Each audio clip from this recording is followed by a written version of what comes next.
Hi everybody, Tammy here. Welcome to my bookshelf. Today I have another romance novel to talk about, An Academic Affair by Jodi McAlister. She is an Australian author, and this book I got from one of the Books of the Month Club. I think this was maybe either, I want to say October or November of 2025.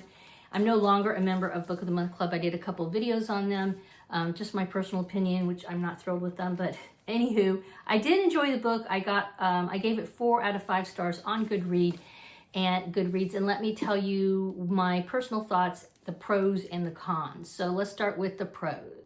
So we have Sadie and Jonah, and again we have the point of view flipping back and forth between these two characters, which is something a lot of romance books do these days, and that works pretty well.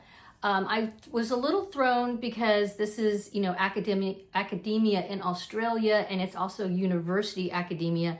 I'm a retired English professor, but I live in the United States, and I actually worked for a community college that then turned into a state college, so things are quite different. But generally speaking, a lot of it I could definitely relate to, especially because they start off with one of their problems is that they are part-time teachers.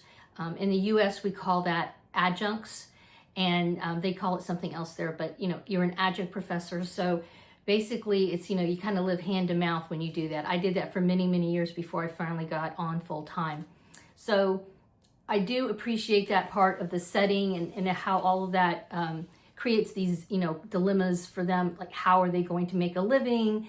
And they talk a lot in the little book jacket cover. They mention how everything is cutthroat. I don't know. I've never experienced cutthroat in academia, but I'm not saying it doesn't exist somewhere.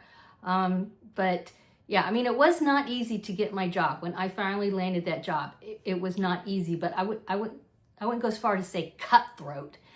It was just, if you didn't know the right person, a lot of times you didn't even get an interview.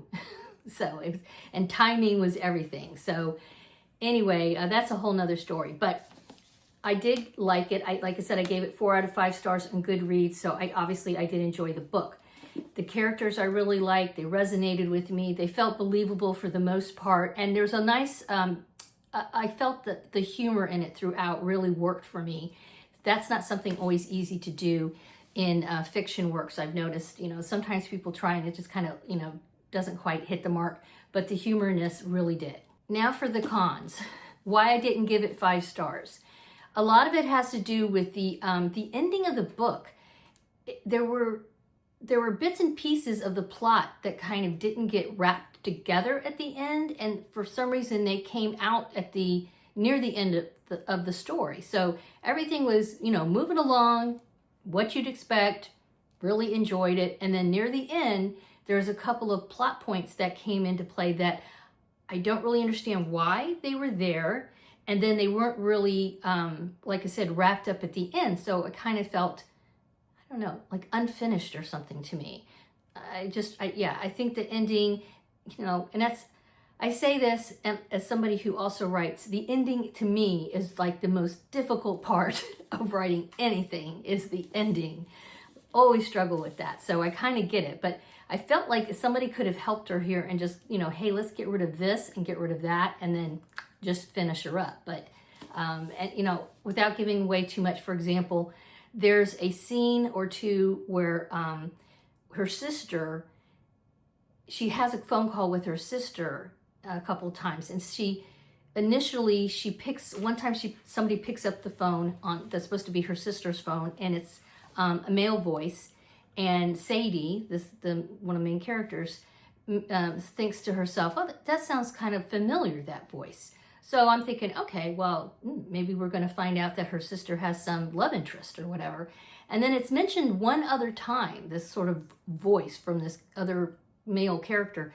And then that's it. Like, we don't get anything else. I mean, what's happening there, So it was a couple of odd things like that at the end. And they were that may seem minor to most people, but I just remember thinking, oh, okay, that's going to happen, And then another issue was something again similar.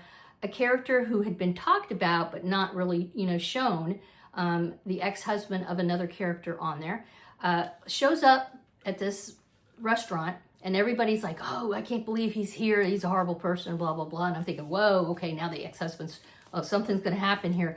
No, nothing happens. I was like, what was the point of that? I mean, So, yeah, I felt like the ending needed a little bit more work.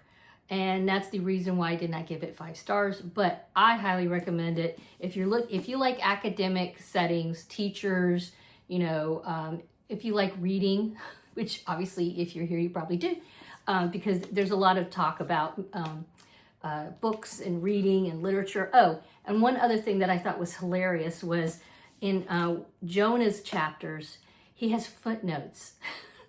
That's like, I thought that was so funny, and the footnotes are very funny. So, you know, he'll be talking about something and you see this little number and then you look down and there's some sort of footnote that describes it. And occasionally it's like if you're really trying to rush through reading, you're like, it slows you down a little bit. But I thought they were funny. I thought it was a really good way to show the character, you know, way to add something to him without saying it. You were showing it there. And I mean, way to go. That was very clever.